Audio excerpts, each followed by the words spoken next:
going to be doing that. And then that's going to be outside of Double D's. I know if you've ever been to Double D's, you know it's a very small bar. But what they're going to do is put a gooseneck trailer outside.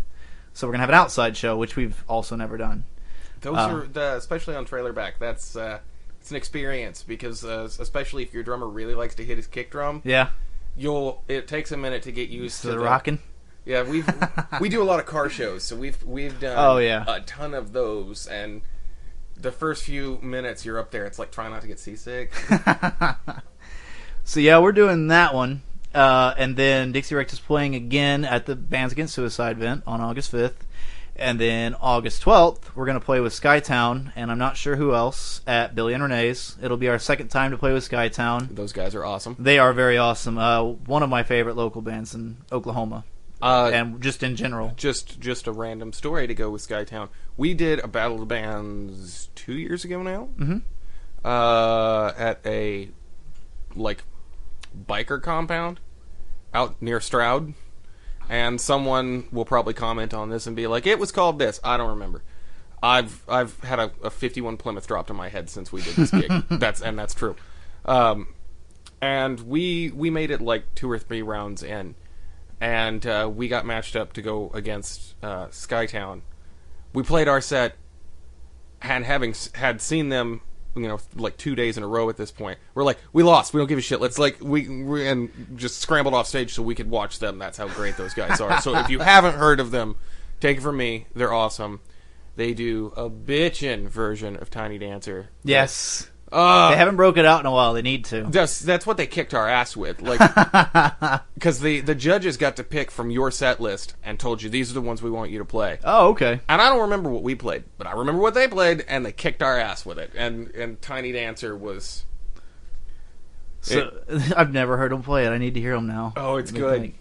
Let's see. Yeah, we're going to play with them. I don't know who else is going to be on that bill, but I know they are for sure. So we're looking forward to playing with those guys again. It's always a good time. They're good people. They show up, even though they're the headlining band. They show up at the beginning. They stay till the end. They mingle with all the people there in the bar the whole time, mingle with the other bands. Very down-to-earth people, so they're always fun to play with. Then, like I said, we're going to take a bit of a hiatus after that. Try to get some music laid down. And then I know, even though we're taking a break, the Punk Necks are coming back through town in November at Billy and Renee's, and we don't ever miss an opportunity to play with them just because our styles match so well, and they know one of our songs so they can sing it with us. Are they going through to Billy and Renee's? Because we're playing with them in November at Unit D. Are you? They might actually play more than one place. They like Tulsa. They've come to make Tulsa one of their little multi-place stops. So good. Yeah, they've come to love Tulsa a lot, and sometimes they'll stay for more than just one night, and they'll play multiple shows while they're here. Well, then you guys have an invite from me personally to come hang out and maybe do a song or two with us if you don't mind. Hell yeah, that'd be a great time. So. You know we would do it.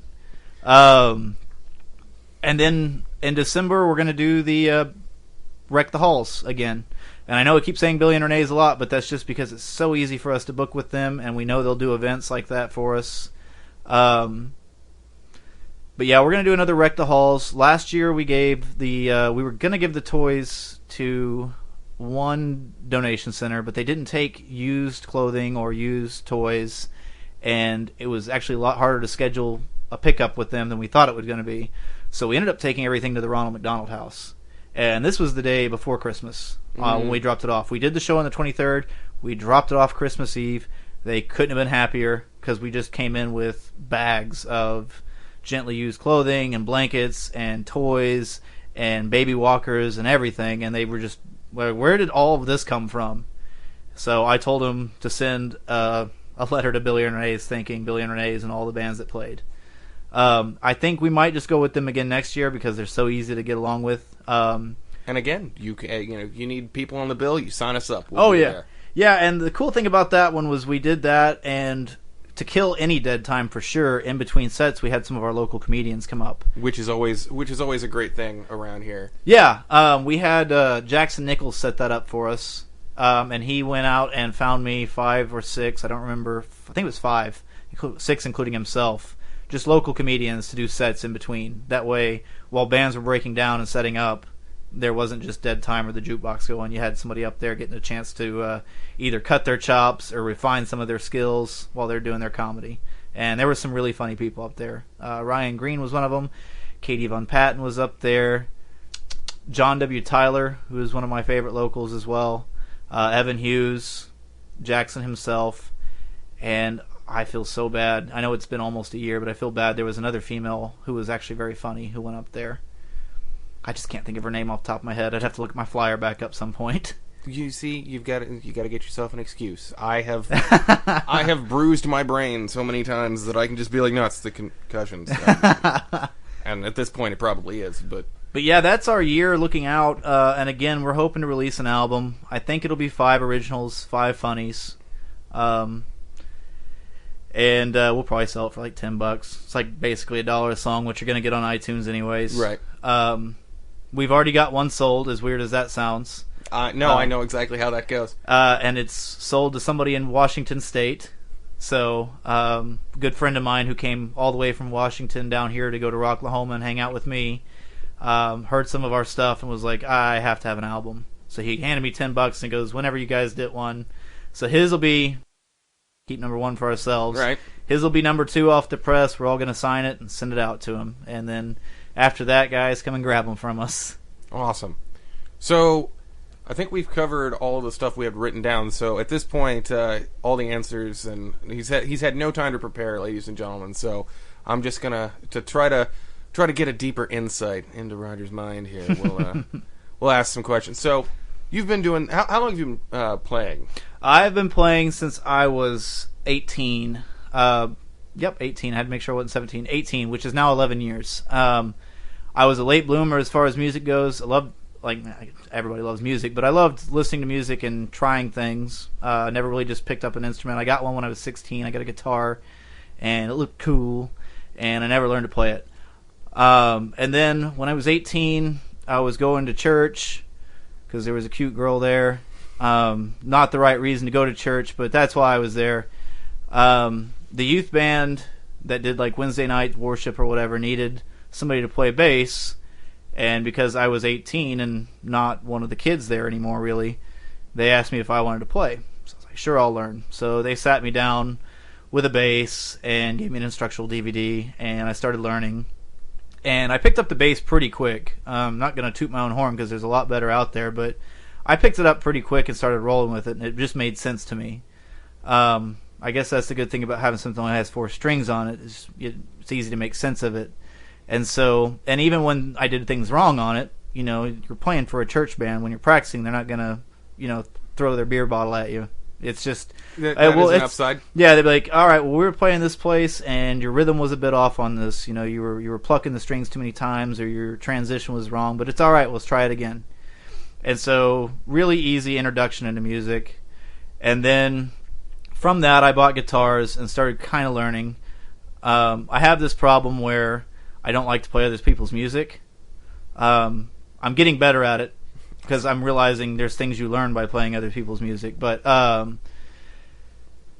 never really learned my chords on it. I just kind of sit around and see what sounded good to me. And then eventually I finally started learning how to actually play it, just learning the chords. And that was about 2 years later. I kind of took a hiatus after that. I'd been in the church band, and then I stopped playing there, and I played in a local band. It was called Integrated Approach. We played quite a lot around Tulsa about 10 years ago, and then we broke up, and I pretty much stopped completely. I got in the Navy, and I was sitting around my barracks room all the time, really bored. So I went out and bought a Gibson SG. And the reason I bought a Gibson SG, the reason I bought a $500 guitar... He's explaining because the look on my face. Yeah. Because you don't just go... Yeah, you're right. Normally you would never just go buy the most expensive of something you don't know how to use. But to me, I thought if I'm going to make a $500 plus like $200 for the amp or $100 for the amp, whatever it was, if you're going to make that kind of investment, you're going to use it.